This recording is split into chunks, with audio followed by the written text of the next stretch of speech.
Assalamualaikum. Hai murid-murid semua, berjumpa lagi kita bagi PDPR Mata Pelajaran Sains tahun 1. Hari ini kita akan belajar tentang kepentingan bahagian tubuh haiwan.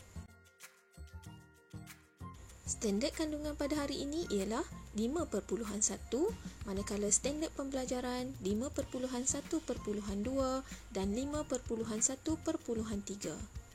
Objektif pembelajaran kita pada hari ini ialah murid berupaya untuk menulis sekurang-kurangnya 2 fungsi bahagian tubuh haiwan dengan betul.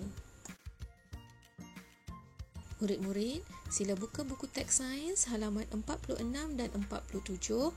Hari ini kita akan belajar tentang kepentingan bahagian tubuh haiwan.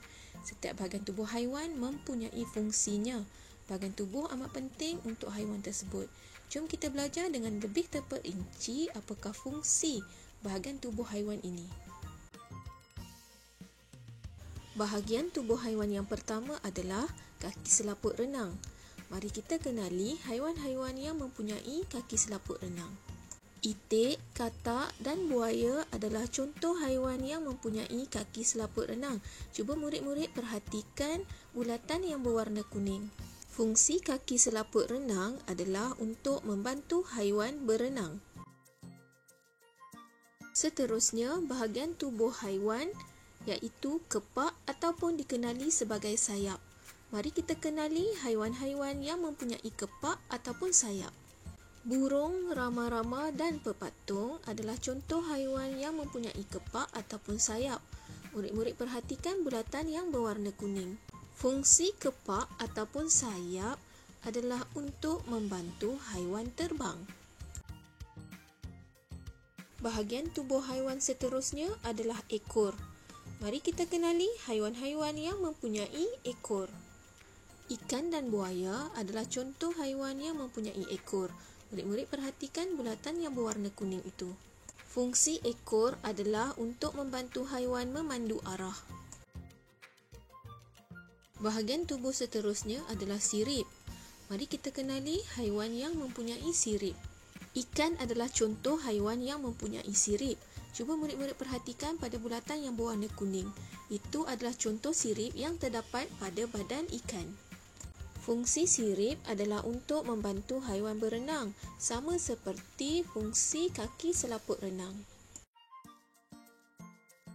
Seterusnya adalah bahagian tubuh haiwan yang dinamakan sumbu. Mari kita kenali haiwan yang mempunyai sumbu. Badak adalah contoh haiwan yang mempunyai sumbu. Cuba murid-murid perhatikan bulatan yang berwarna kuning. Sumbu badak terletak di bahagian atas hidungnya. Sumbu badak juga sangat tajam. Fungsi sumbu badak adalah untuk membantu haiwan ini mempertahankan dirinya daripada musuh. Bahagian tubuh haiwan seterusnya adalah tanduk. Mari kita kenali haiwan-haiwan yang mempunyai tanduk. Lembu, kambing dan kerbau adalah antara beberapa contoh haiwan yang mempunyai tanduk. Cuba perhatikan bulatan yang berwarna kuning. Tanduk haiwan-haiwan ini sangat tajam. Fungsi tanduk pada haiwan ini adalah untuk membantu haiwan-haiwan ini mempertahankan dirinya daripada musuh. Bahagian tubuh haiwan yang terakhir adalah kulit keras. Mari kita kenali haiwan-haiwan yang mempunyai kulit yang keras. Tenggiling dan buaya adalah contoh haiwan yang mempunyai kulit keras. Murid-murid perhatikan bulatan yang berwarna kuning. Kulit keras ini melitupi tubuh badan tenggiling dan juga buaya. Kulit keras berfungsi untuk membantu haiwan-haiwan ini mempertahankan dirinya daripada musuh. Baiklah murid-murid, kita telah selesai mempelajari tajuk kepentingan bahagian tubuh haiwan. Ingat ya murid-murid, setiap bahagian tubuh haiwan mempunyai fungsinya tersendiri. Seterusnya, murid-murid akan melakukan tugasan yang diberikan sebagai latihan pengukuhan. Bagi tugasan yang pertama, cikgu nak murid melengkapkan buku aktiviti sains halaman 30. Arahannya, isi tempat kosong dengan jawapan yang betul.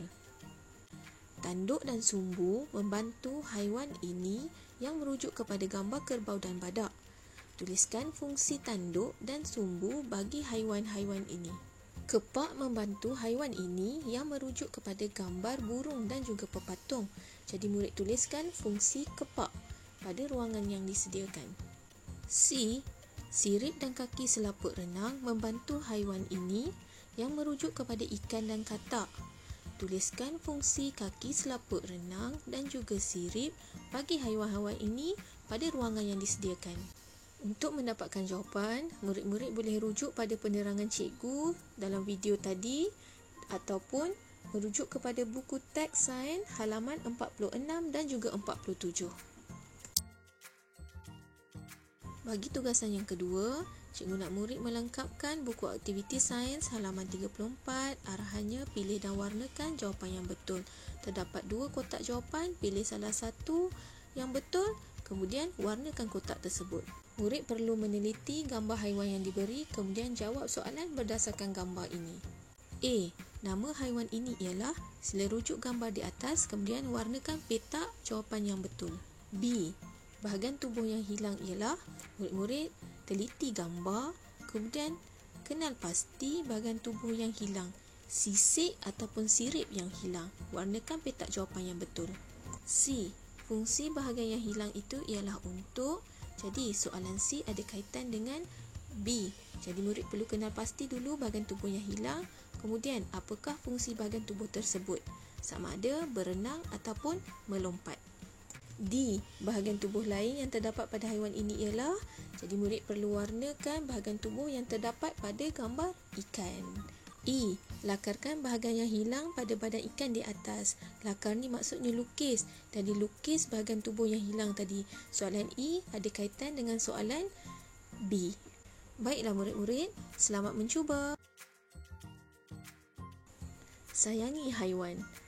Ingat murid-murid, jangan lupa untuk sayangi haiwan, sebabnya ianya membantu keseimbangan alam tanpa kita sedar.